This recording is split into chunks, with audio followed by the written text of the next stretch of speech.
I've been told so many times that I'm too loud, I'm too much, I have too much energy, I'm too particular, and that I'm a princess. But what if I told you that these traits are actually why I manifest everything I want? The princess gene started out as a joke.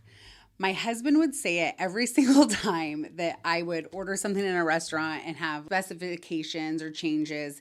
Just to be clear, I'm not a brat in a restaurant. I don't treat people disrespectfully and I'm not demanding. I just know what I want.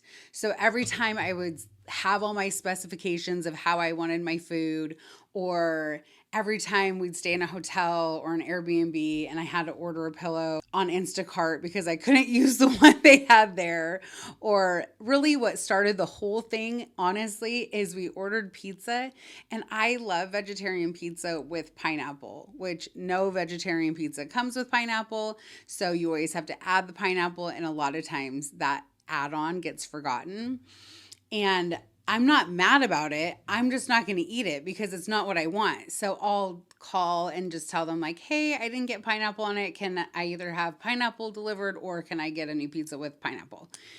And I could be totally starving. And the day that this started, I was starving, like hangry starving. And the pizza got there and I opened it and there was no pineapple. And I was so sad, but I was like, I'm not eating it. It's not what I want. It's not, it has to be perfect. Like I want it to taste a certain way. I just love my food the way I love it. I love my environment the way I love it. I want to be super comfortable when I lay on a pillow.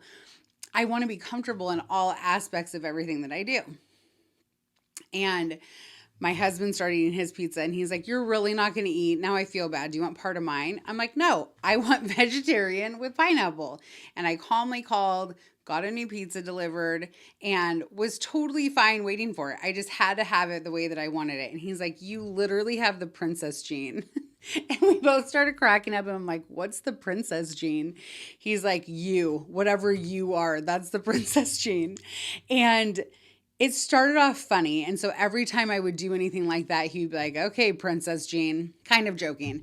But then one day we were doing a meditation and we were like tapping into our guides. And he's like, I kind of think the reason you can manifest so well is because of your Princess Jean. And it just clicked everything for us. We're like, oh, wow, I refuse to have things a certain way. And so I always get things the way that I want them. So at first this sounded funny, but then I realized this might actually explain how I've created my entire life. I'm not kidding when I say I've bought at least 40 pillows trying to find one that fits. And it's because my neck kinks and I wake up and then I don't feel my best the next day. I get brain fog. I feel out of it. So many things happen if I don't get a good night's sleep. And if I wake up with a kink in my neck, then the whole day's off for me. I always have to feel 100%. It's like my standard. So we had so many pillows in our guest room at one point that my housekeeper was like, do you want me to find somewhere for you to donate these to? And I'm like, I don't know yet, because sometimes one works and sometimes another one works. And I'm still trying to figure out what I like more. And it just depends on if I can sleep on my back or my side. I know I sound silly right now, but this is so true. And it was so important to me. It's still important to me that my pillow is perfect. I've bought so many pillows on Amazon and sent them to hotels and Airbnbs because I know which one I like now. I won't eat food unless it's exactly how I like it. Now, if I get invited to someone's home and they make dinner, like I'm so okay. I love most foods. And I grew up in a French restaurant, so I always had to try everything. And because of that, I love most things. But if I'm choosing it and I'm ordering it and I'm doing it specific, then it has to be a certain way. So it's not like you can't have me over for a dinner party, just so you know. The temperature in my house has to be perfect. And the temperature in every Airbnb. Everyone knows if you come to my Airbnb when we're in Arizona a few times a year that it's going to be freezing for everyone else because I like it cold. I have found, though, that after being in the sun and going inside, it's a little too cold, so I've toned it down a little bit. But I even like my house cold here. I'd rather wear more clothes and be able to take them off if I get hot. It's just I have to be a certain temperature, and it has to be perfect. Too hot is like I can't handle it. I am literally the princess in the pea, and I can feel the pea in every situation. And for a long time, I kind of thought something was wrong with me or that I was a brat. And I'm like, I'm not trying to be difficult. It's just important for me to feel good. But then that day that my husband and I started looking at it, something clicked and I realized, what if this isn't a flaw? What if it's actually a gift? Because what I realized is I don't tolerate misalignment. And most people have trained themselves to tolerate things that don't feel good. So here's what the princess gene really is. It's the ability to feel when something isn't right and refuse to settle. Let's break it into 3 parts. So number 1 with the princess gene is you know what you like. You're not easily influenced. You're self-led by what feels good.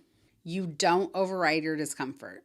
You listen to your body, your energy, and your intuition. 3, you expect better, not from ego, but from self-worth. A lot of women have been trained to shrink this part of themselves.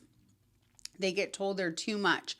I hear from people all the time that they're scared that they're too much or too loud or too energetic or too anything because someone else told them that.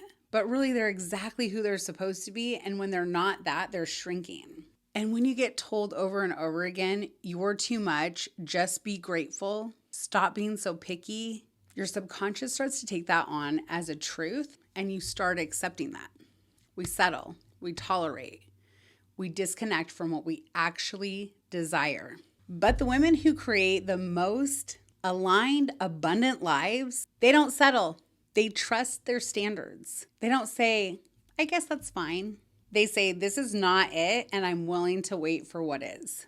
This is why the princess gene is directly tied to manifestation, because manifestation isn't about hoping, it's about expectation.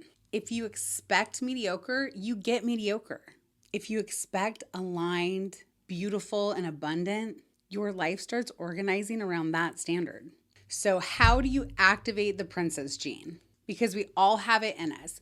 We all have desires that are pushed down deep, that we've had maybe our entire lives, that we started thinking we weren't allowed to have, or it was ungrateful to have, or that we were too much for wanting, or that our dreams were too big or too much. But you can reactivate that princess gene. So number 1, get good at notice when you're settling. If it doesn't feel good, if you don't feel totally comfortable and good in your environment, notice it. Now, this is different than getting uncomfortable for success, because one of my favorite quotes is, success lives outside of your comfort zone. So this is not about your comfort zone. This is about making your life comfortable, feeling good, and not settling for a tweaked neck because your pillow isn't right, or eating food and calories that you don't really enjoy. It's about doing what lights you up. Number 2 is get radically clear on what does light you up. What do you desire? And when you're doing this, think, if money wasn't an object and if no one would judge me, what do I want? If anything could happen, any was available to me, the sky's the limit. What do you want? What would you call into your life? What truly lights you up? What burns a fire in your soul? Number 3, stop overriding discomfort. So overriding discomfort is when we start making stories on why it's okay to be where we're at. Well, it's not spiritual to want money. Well, I'm just grateful for what I have. Like, if I just never had anything again, I just had what I had right now, I'd be totally happy with that. No, that's overriding. And then 4 is raise your standard without apology.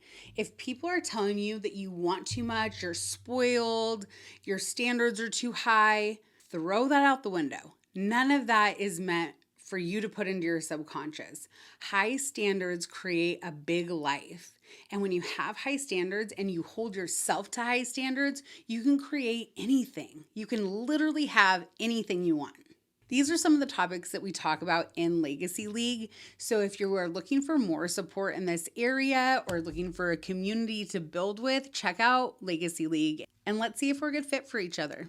In Legacy League, we don't just build businesses. We build women who expect more and who receive it. If you know you're meant for more and you are done settling, Click the link below to join us.